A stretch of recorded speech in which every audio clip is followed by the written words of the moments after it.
Bismillahi wa salatu wa salam ala rasulillah, amma ba'd. Assalamu alaikum wa rahmatullahi wa barakatuh. C'est Abou Abdillah de l'huile Riméziana.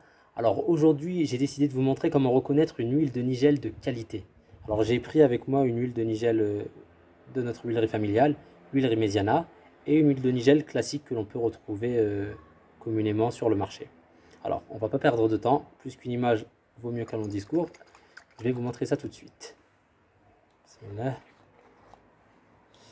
Alors voilà l'huile de Nigel de l'huile Riméziana. Je pense que vous pouvez bien voir la belle couleur noire. Je vais la mettre là. Et voici l'huile de Nigel que vous avez certainement l'habitude d'acheter dans le commerce. Voilà. Une couleur orange transparente. Donc déjà rien qu'au niveau de l'apparence, on est face à deux produits totalement différents en fait, totalement différents. Alors pourquoi? Parce que notre huile de Nigel, elle a 11 critères qui à ma connaissance ne se retrouvent pas dans les autres huiles de Nigel que l'on trouve sur le marché en France. Alors ces 11 critères, c'est quoi? Je vais vous les détailler, je vais vous les citer rapidement. Et certains de ces critères peuvent se retrouver bien sûr dans d'autres huiles, mais les 11 critères à la fois, à ma connaissance, on ne peut pas les retrouver. Donc ces critères, je vais vous les citer rapidement. Donc il y en a 11. Le premier, c'est bien sûr une huile de Nigel pure à 100%. Donc dans laquelle il n'y aura aucun ajout. Simplement les graines qui auront été pressées et desquelles on aura récupéré l'huile. Deuxièmement, pressée à froid. C'est-à-dire lorsque les graines sont mises dans la presse ne va pas chauffer les graines. Parce que voilà, lorsqu'on presse en fait des graines oléagineuses, il y a la possibilité en fait de faire chauffer la presse afin d'extraire plus d'huile. Mais le problème, c'est que voilà, le fait de chauffer, ça va certes extraire plus d'huile, mais ça va aussi modifier la composition de l'huile. Donc nous, on a fait le choix de presser à froid. Le troisième critère, pardonnez-moi, c'est que l'huile va être non filtrée. Et c'est ce qui va donner en fait cette différence de couleur. Ici, on a une huile qui est filtrée, c'est-à-dire que les graines ont été pressées, on a récupéré l'huile et on l'a fait passer à travers un filtre en fait pour conserver vraiment justement que la partie huileuse. Alors qu'ici, on a une huile de Nigel pure qui a été filtrée, qui a été pressée, donc des graines qui ont été pressées, et l'huile, une fois qu'elle a été récupérée, elle a été conservée telle qu'elle. Voilà, donc lorsque l'huile sort des graines de Nigel, elle sort ainsi, noire. Donc elle n'a pas été filtrée. Donc on va retrouver la partie huileuse, mais on va retrouver aussi toutes les autres parties de la graine de Nigel. Et généralement, en fait, pourquoi la majorité des huiles du commerce vont être filtrées? Parce qu'il faut savoir qu'à partir du moment où une huile est filtrée, elle peut être conservée sans délai de temps. Donc on peut presser une huile comme ça et puis la revendre dans 6 mois, 1 an, 2 ans, il n'y aura aucun problème. Ce qui nous ramène donc à notre quatrième critère de qualité, une huile fraîchement pressée. Voilà, donc une huile comme ça, on ne sait pas exactement quand est-ce qu'elle a été pressée. Elle peut avoir été pressée il y a 6 mois, il y a 1 an, il y a 2 ans. Et le problème, c'est que des études ont montré que plus une huile était stockée longtemps, et plus elle perdait en qualité. Et c'est encore plus vrai lorsque l'huile va être mal stockée. Par exemple, elle ne va pas être protégée des UV ou elle ne va pas être stockée à la bonne température.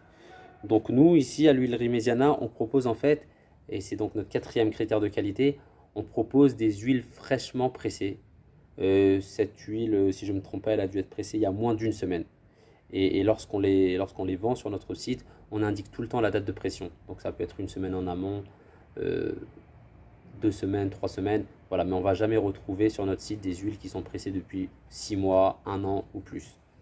Donc c'est très important pour nous en fait de vous proposer un produit frais afin d'avoir la meilleure qualité possible au niveau de l'huile et conserver au maximum les bienfaits de la Nigel, Inch'Allah Ta'ala.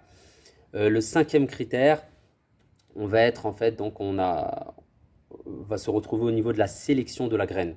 Il faut savoir que toutes les graines de Nigel ne se valent pas. Des études ont montré que, et c'est de toute manière la plus réputée, que la graine de Habashia, la graine d'Éthiopie, était plus riche que d'autres graines.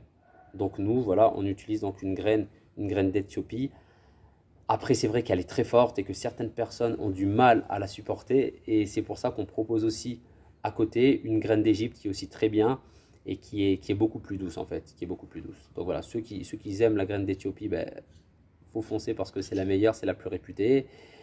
Et si c'est un peu trop fort pour vous, au lieu de se priver, autant passer par la graine d'Égypte qui est aussi très très bien, mais qui est beaucoup plus douce au niveau du goût. Alors le sixième critère, c'est que l'huile va être pressée mécaniquement. Il faut savoir qu'il y a deux grandes manières d'extraire l'huile des graines. Une manière mécanique, donc on prend les graines, en fait, on les met dans la presse et simplement les graines vont être broyées et l'huile va être extraite. Donc c'est de cette manière qu'est pressée une huile de qualité. À l'opposé d'une extraction qui serait chimique en fait. Donc pas besoin de vous faire un dessin. On laisse reposer les graines dans une préparation chimique et voilà, je vais simplifier et puis et l'huile va être extraite de cette manière. Donc une huile de qualité, nécessairement, elle doit être pressée de manière mécanique. Le sixième critère qui est aussi important pour nous, c'est que la presse qu'on utilise ne contient pas de moteur diesel ou de moteur essence. Voilà, il faut savoir qu'il existe des grosses presses qui tournent avec des moteurs diesel et le problème c'est qu'en fait l'air de l'huilerie va être pollué. Déjà pour nous c'est pas le top et pour les gens qui travaillent dans l'huilerie non plus. Et surtout c'est que l'air peut être contaminé et puis in fine, il peut y avoir des dépôts qui peuvent se retrouver sur l'huile. Donc voilà, nous on n'utilise pas ça. Et une huile de qualité, à notre sens, ne doit pas être pressée avec des presses à moteur diesel ou essence. Le huitième critère, c'est que l'huile de qualité va être pressée donc dans une huilerie dans laquelle l'humidité de l'air va être contrôlée. Donc là c'est un peu technique, je ne vais pas rentrer dans les détails, mais c'est un point très important aussi. Et donc le neuvième critère, c'est d'utiliser une bouteille en verre et pas d'utiliser une bouteille en plastique. Parce que voilà, le plastique, il faut savoir que ce n'est pas un matériel stable. Et du coup, il peut y avoir en fait des particules qui sont relâchées dans le produit, que ce soit de l'eau, que ce soit voilà, n'importe quel produit qui se retrouve qui va utiliser une bouteille en plastique. Donc, il faut toujours mieux privilégier une bouteille en verre. Et pas n'importe quelle bouteille en verre, puisqu'on utilise ici une bouteille en verre anti-UV.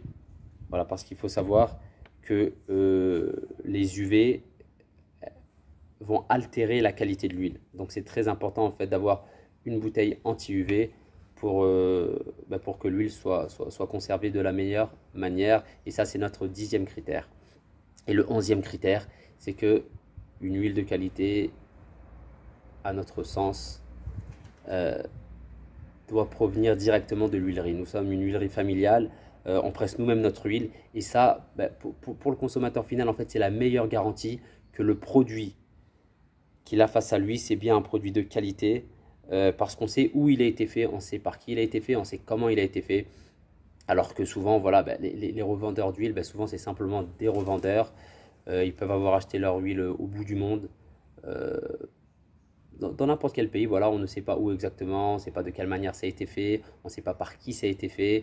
Et même quand le revendeur vous dit, voilà, c'est un produit 100% pur, finalement, même lui, en fait, il se base simplement sur la parole de la personne qui lui a revendu cette huile et qui, des fois, n'est même pas le producteur lui-même. Des fois, il peut y avoir vraiment plusieurs intermédiaires entre le vendeur final et entre le producteur. Et en fait, ça pose un problème de traçabilité. Et moins il y a de traçabilité, et moins on peut être sûr en fait de la qualité du produit qu'on a en face de nous. Donc voilà, ça c'était les 11 critères pour une huile de qualité. Donc une huile pure, je les répète rapidement, une huile pressée à froid, une huile non filtrée, une huile fraîchement pressée, une huile qui utilise des graines d'Éthiopie ou d'autres graines mais de qualité, une huile pressée mécaniquement, ça fait 6, pas de presse à moteur diesel, une huilerie dont l'air va être contrôlé, une bouteille en verre et 10e critère, une bouteille anti-UV. Et le 11e, une huilerie qui va revendre directement ses propres produits. Donc la relation directement producteur-client sans aucun intermédiaire. Alors si vous avez aimé la vidéo, laissez un commentaire ci-dessous. Ça me fera plaisir, Inch'Allah. Et si vous avez des questions ou si vous avez des sujets que vous souhaitez aborder dans les autres vidéos, Bah, merci de me le dire aussi en bas des commentaires. Je ferai le nécessaire pour essayer d'y répondre. Bi'idnillah. Subhanakallahumma wa bihamdik. Ashhadu an la ilaha illa ant. Astaghfiruka wa atubu ilayk.